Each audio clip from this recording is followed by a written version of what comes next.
Bueno, yo soy producto de educación pública, 100%. Yo hice una primaria rural en Castilla, hice una secundaria y una preparatoria allá en Madrid, pública. Llegué a México, ingresé a la universidad, pero desde la primaria a mí me dieron latín y me lo dieron muy bien. Me parecía un mundo fascinante el de los romanos, el mundo antiguo. Y cuando yo iba a estudiar latín, el mundo antiguo me parece, no solo por la curiosidad que genera y que puedes adentrarte en él, sino porque la historia te sirve para entender mejor quiénes somos ahora.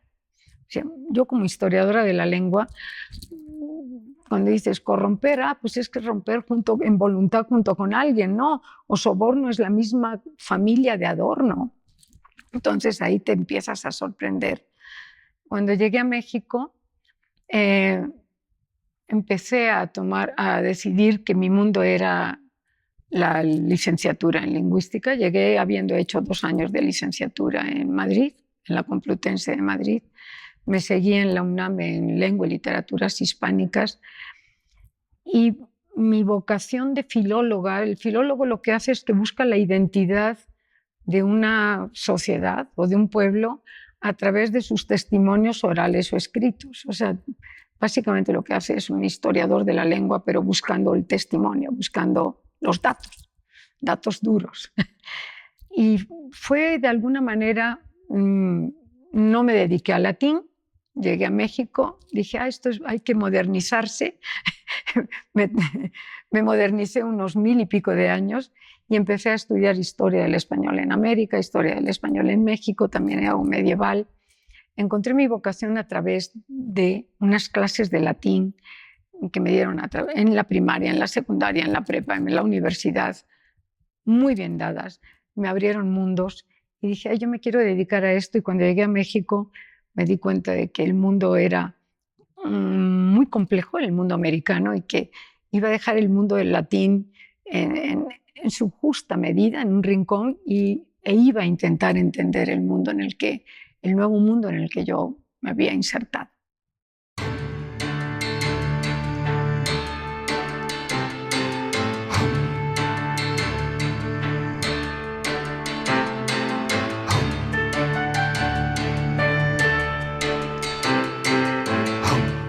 Cuando una comunidad genera mucho léxico para una determinada área sociocultural, para un ámbito cognitivo específico, que en este caso es el de la transgresión de las normas, que eso es lo que significa romper.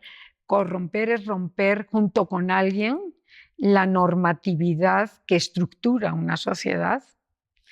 Cuando hay tantísimo léxico, uno tiene que preguntarse qué está pasando, porque esto no es de ahorita, no es del sexenio pasado, no es del antepasado, es de generaciones. Ha ido acumulando modos, dichos, expresiones, locuciones, sustantivos, adjetivos para transgredir. No me sé el diccionario de memoria, entonces traje algún ejemplo. Abogánster, algunos incluso lo vemos como graciosos, o sea, lo cual eso es otro punto, otro aspecto del problema, y es que tenemos muchísimas palabras para codificar la corrupción, la injusticia, la transgresión social. Año de Hidalgo, con una coletilla, pendejo el que deje algo, muchísimas son para los políticos, al mundo político. ¿Cómo nos vamos a arreglar? Te puede decir un policía, si cometiste una infracción o algo, vamos a arreglarnos, damita, con un diminutivo ahí tremendo. O así sí baila mi hija con el señor. Y sigo, aviador, el que cobra sin hacer nada, que aparece solo en la nómina. Esta expresión, ayúdeme a ayudarlo. Ayúdeme para que yo lo ayude. eso solo es de México. O sea, el diccionario de mexicanismos recoge expresiones que son propias de México. No quiere decir eso que otras sociedades no tengan su propio vocabulario. Yo solamente estoy poniendo un foco rojo en el hecho de que México tiene decenas de palabras para indicar transgresión, indicar corromper, indicar transgredir la normatividad social que debe regular el mundo de la justicia y que debe regular la convivencia. Cuando una comunidad ha generado los mismos conceptos, pero codificados en categorías gramaticales distintas, verbos, sustantivos, adjetivos, expresiones completas, como así si baila mi hija con el Señor, o no solo las expresiones, sino que llevan gestualidad, móchate. O vamos a ponte hay que ponerse la del Puebla, ¿no? Para mocharse. Cuando llevar al baile a alguien, llegarte al precio. O sea, cuando además generas frases hechas, eso significa que la corrupción no es de ahorita, no es de los anteriores. Significa que llevamos siglos transmitiendo, normalizando la transgresión, la corrupción, la injusticia a través de la lengua. Lo que hace es como una esponja, recoge aquello que está en el ambiente. Y para que lo recoja no es un instante, no es la creatividad de un hablante que se le ocurrió decir embarazar urnas un día, sino que queda sedimentado por generaciones, y entonces el embarazo de las urnas y embarazar urnas se vuelve una norma que esperemos que no, que ojalá se desaparezca el hecho.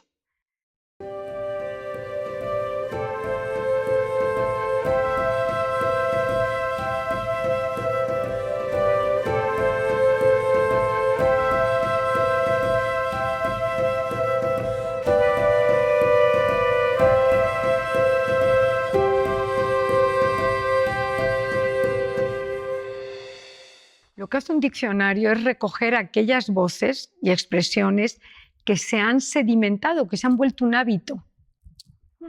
Pero en la banqueta, en el mercado, en el intercambio cotidiano, debe haber muchísimos más términos, pero los diccionarios tienen que esperar de 5 a 7, 10 años para saber que aquello se sedimentó, se volvió un hábito lingüístico y entonces es recogido por el diccionario. Si en el diccionario de mexicanismos del año que sacamos el año pasado tenemos 150, 160 voces o conceptos para este mundo de la transgresión, algunos de esos conceptos codificados, como te digo, en adjetivos, en adverbios, en frases que nos parecen divertidas. Eso significa que en la banqueta hay muchísimos más. O sea, eso es así. O sea, los diccionarios nunca recogen exhaustivamente el léxico de una sociedad, porque hay que esperar a que se sedimente, se vuelva un hábito, se vuelva una conducta lingüística convencional. ¿Qué significa convencional? Que ni tú ni yo nos hemos puesto de acuerdo, pero que sabemos que al usarlo tiene el efecto comunicativo exitoso de que tú vas a entender lo que yo digo y yo te voy a entender a ti. Eso es lo que se llama generar convenciones. Las lenguas funcionan por convenciones. Nadie se pone por las mañanas de acuerdo de que ahora voy a usar lenguaje transgresor o que ahora en la mañana voy a usar lenguaje incluyente. No, eso nunca ha ocurrido en la historia de una lengua, sino que llega un momento en que el hábito se sedimenta, pasa de generación a generación, de un ámbito geográfico social al otro ámbito geográfico. Son como contagios y herencias. Y una vez que el contagio es muy grande y la herencia es transgeneracional, los diccionarios la recogen. O sea, las ocurrencias transgresoras deben estar en el ambiente de la banqueta, de cuando tomas cerveza, de los foros políticos. Esas ocurrencias no son recogidas hasta que no se han sedimentado y se ha vuelto un hábito convencional.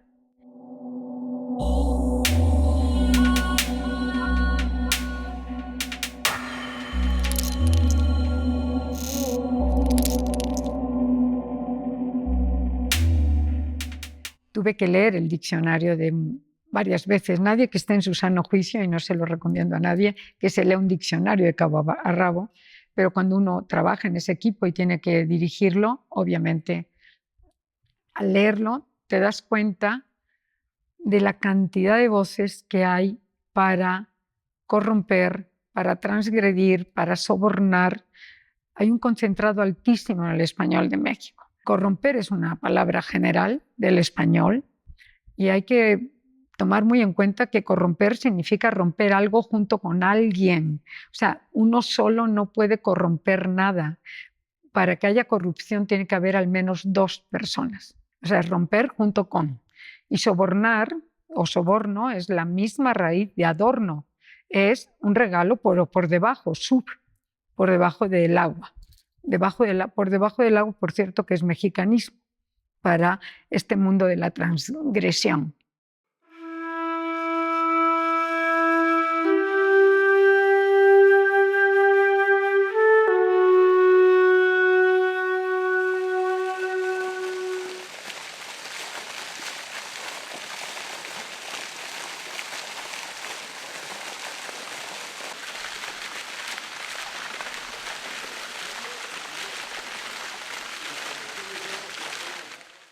Cuando una sociedad genera mucho léxico en algo, es algo normal. Aquello que es importante para una sociedad genera léxico. El ejemplo típico es que los esquimales tienen 20 nombres, 20 términos para matices de blanco, porque evidentemente es sobrevivencia para ellos, distinguir en los muchos matices de un paisaje blanco. Eso se llama relativismo cultural.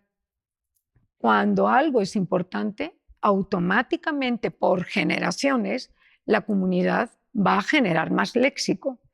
En el caso de México, esas generaciones acumuladas, el relativismo cultural está focalizado no solo en transgresión, en otros ámbitos también mucho más placenteros, pero la transgresión es un ámbito donde el relativismo cultural se ve por todas partes. No son 3 hablantes, no son 10, son millones de mexicanos que hemos normalizado la injusticia a través de la lengua, la transgresión a través de la lengua, la corrupción a través de la lengua. Eso me parece grave, gravísimo.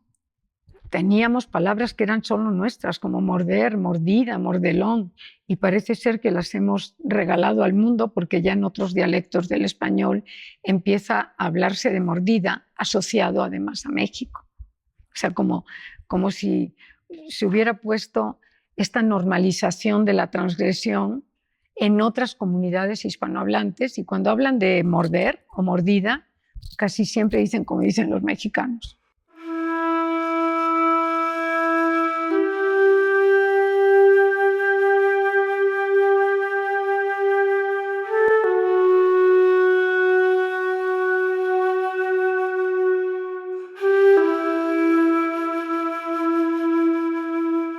¿Qué es lo que la gran continuidad que se ve?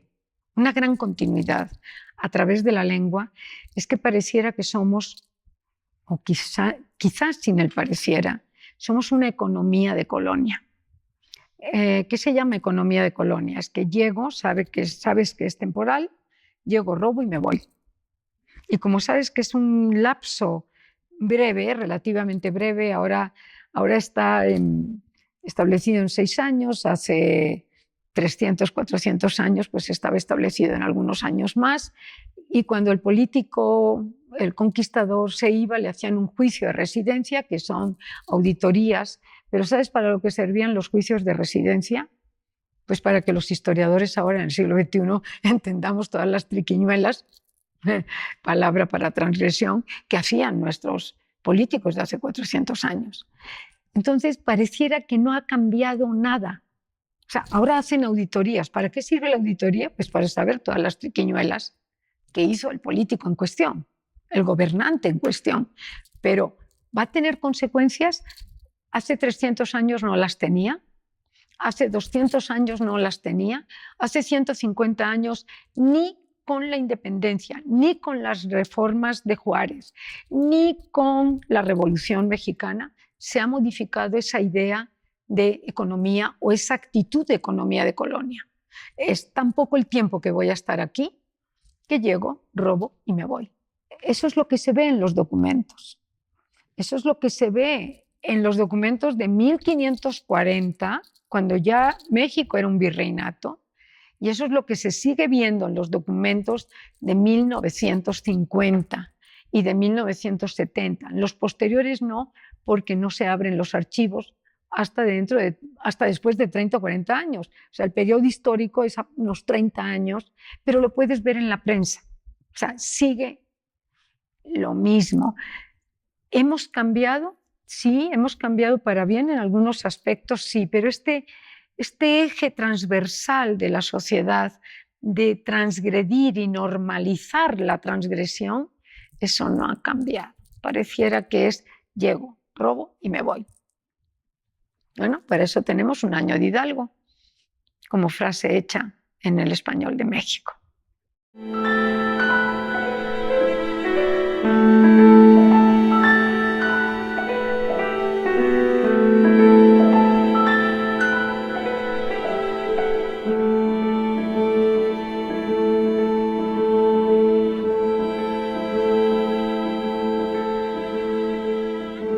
La lengua no es una simbiosis biológica con la sociedad, es un filtro simbólico. Entonces, lo que habría que hacer para dejar de ser corrupto es educar en tener una sociedad con reglas y que brincarse la regla no esté bien visto, sino que está penado, sea cual sea el tipo de regla, desde un semáforo hasta otros niveles. ¿Okay? Tendríamos que educar transgeneracionalmente, o sea, no es una generación de primaria y una de secundaria. Ese niño de primaria tiene que llevarlo a su casa, tiene que interaccionar con sus maestros, con su familia, con sus amigos. Es transgeneracionalmente. A lo mejor después de 2, 3 generaciones, cuando hayamos aprendido a que se vive mejor sin transgredir, entonces empezarán esas palabras a caer en el olvido. Siempre ha funcionado así. O sea, no es que por decreto ahora le voy a llamar así o lo dejo de llamar así, sino que las palabras empiezan a caer en el olvido cuando la sociedad cambia. Es al revés. Tenemos que propugnar un cambio social en educación. Si a mí me dices cuál es después de la pandemia, después de los últimos años o varios sexenios de gobierno, que es algo que va a ocurrir gravísimo, es que no vamos a tener ciudadanos capaces de tomar decisiones correctas, porque hemos normalizado todo lo que no es correcto. Eso es gravísimo, es una especie de suicidio social, homicidio social. Tenemos que tener buenas escuelas, educación pública de alto nivel, tenemos que tener salarios, una economía saneada con salarios correctos y adecuados. Tenemos que crear normas, reglas.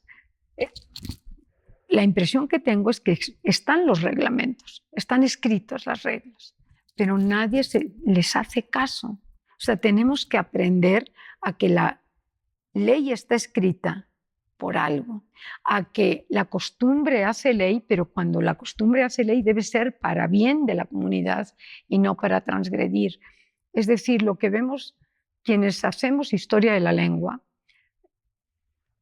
de lo que podemos percatarnos es que nunca ha habido un cambio que inicie en la lengua, sino que los cambios inician en la sociedad, inician desde las autoridades también, que empiezan a regular y que construyen regulaciones y obligan a que esas regulaciones se respeten, y al cabo de 2 generaciones o 3, la lengua deja de tener esas expresiones, caen en el olvido, ya nadie se acuerda de lo que mi abuelita decía para maicear. Entonces es al revés, tenemos que educar en la ley, no nos educan para respetar la ley, no nos educan para que entendamos que la convivencia, mejores países, más democráticos, no deben ser transgresores constantes de justicia, de ley, de normatividad social.